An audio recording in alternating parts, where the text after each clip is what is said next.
Howdy, folks. Woodrow Walls from NeedCoffee.com here.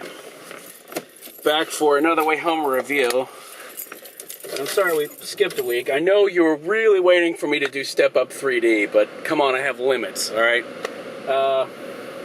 Actually, I really don't. I did do Sex in the City, too. Anyway, here's how this works for the uninitiated. I've just left the cinema, and I am in my car, and I'm going to tell you what I thought of the film I saw on my way home.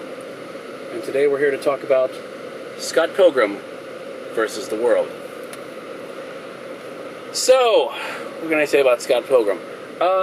Actually, well, let's see, a couple things. First, the, synopsis. Synopsis is Michael Cera, Scott Pilgrim. Scott Pilgrim is young, 20-something, shiftless prat of a guy, which really describes most young 20-something males. Anyone who is that when they were in their early 20s, say aye, aye. And if you didn't say aye and you have a penis, then you are lying. That's right, ladies, we can't help ourselves. It's an evolutionary thing, I'm sure. It helped us fight lions or something. I don't know, hell. So basically, he's in that state, and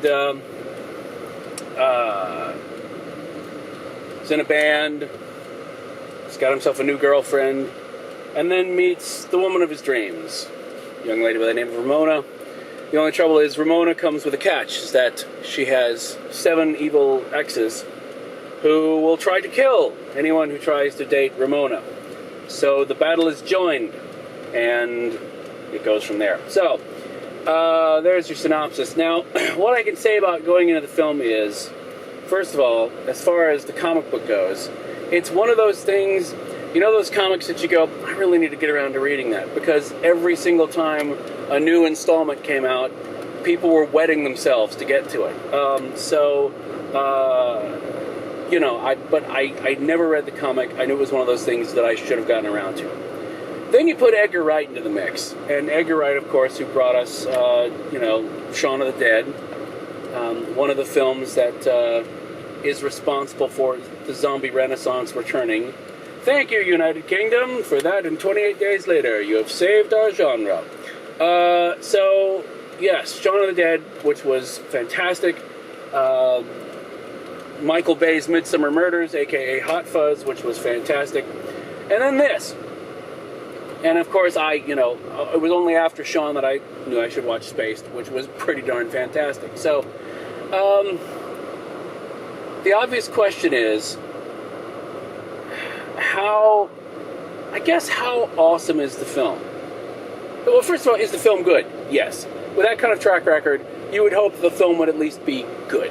You would hope that you would go in and you go, I feel good about that film that I just saw, that I just invested 2 hours of my life in. But how awesome is it?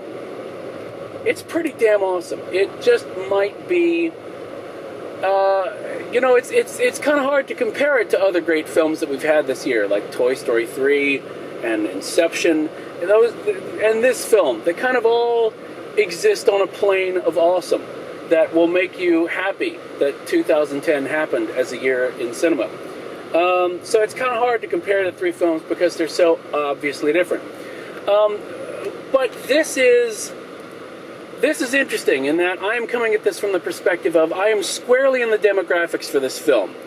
Not that I think there's anything, really about a, male versus female seeing the film, but, I did grow up playing video games.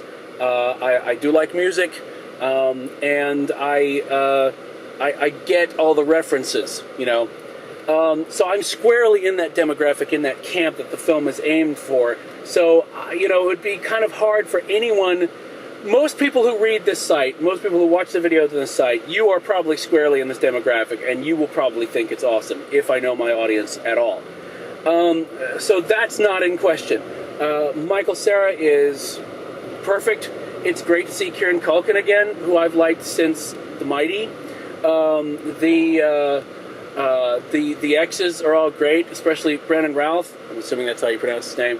As one of the bad guys, is hilarious. Jason Schwartzman, hilarious. Everybody's great. And Chris Evans, of course. who appears to be in everything these days. But he's pretty good, so I'm okay with that.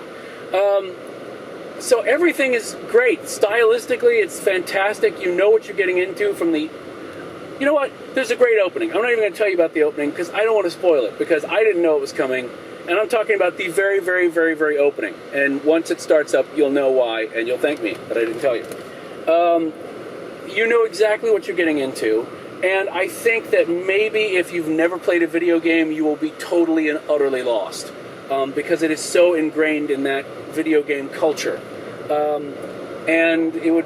You know, I would love to hear from somebody who has not played video games. I would love to hear from somebody who has seen the film and just, you know, how did they react to it. But I really enjoyed it. I think it's fantastic. I think it has a lot more, you know, it's very obviously like a good video game, like one of the video games it's spoofing. It's fluffy, if that makes sense. It's not incredibly deep. But it's not incredibly shallow either. It actually does have some good things about growing up and taking responsibility for oneself and what it is to be in love and all that stuff. And it sounds even pretentious with me coming out of my mouth, you know, just... But no, it's not like that. It's actually handled really well, where you can stay and you can stay on that kind of like surface, or you can dig down a couple feet if you feel like it. But it's just a hell of a lot of fun. I was gleeful watching this film. Do you know how rare it is for me to just sit there and bounce and be like, because I'm enjoying myself so freaking much? Yeah, that's pretty much it. That's Scott Pilgrim versus the World. It is designed for people like us. Unless you're not us, then try it. But it's, I'm going to be interested to see how it does outside of this, you know, demographic. I hope it does well. I know it's going to be fantastic on DVD. I know it's going to be fantastic everywhere, and I only wish I could have seen it in the context of like a Comic-Con crowd, where everyone would have been of the same mindset. It must have been amazing. And Edgar Wright has been on Twitter talking about how great it's been with these crowds. I can only imagine. The energy must have been amazing. So, good on him. Do you need to see it? Yes. Do whatever you need to do. See the film. In fact, try to see it this weekend, because as we all know, Hollywood is still of this mindset that the opening weekend is important. So I would say, if there's ever a film that probably needs your help on the first weekend, you should see this film. Cups. Jesus. Well, I would say it's at least 4.5. Because I grade films against what they're supposed to be, and what they're trying to be, and what they purport to be. And this sort of nailed it on almost every level. And it's funny, I can't even point to one thing and go, I wish they'd done that a little differently. But I so seldom give out a perfect score that I'll think about it and get back to you. Look on the page, the cups will be there. But it's at least a 4.5, simply for the sheer glee that I felt while watching it, and how well executed it was, and styled. It was just really good. I want to go see it again. So there you go. I want to go spend money to see that film again. So go see it this weekend, if at all possible, because the film needs you. There you go. So there you have it, Scott Pilgrim versus the World. I knew I had to tackle that one. And yeah, so I'll get out of here. I'm sure we're running out of time. I will say, for more mayhem, go to needcoffee.com. Watch for us for stuff coming up with Dragon Con, because we have announcements to make about that with our full schedule. And if you like what you see here, stumble it. Tell a friend about it, and share it on Facebook. It's real easy to do. There's a button on the page that lets you do it, and it's free, like most things these days, or a lot of the important things. Anyway, so I'm doing Kirby bits here, so I can't look at you and say goodbye, but trust me, I'm looking at you on a deeper level. That sounds pretentious. I was meant to. Bye.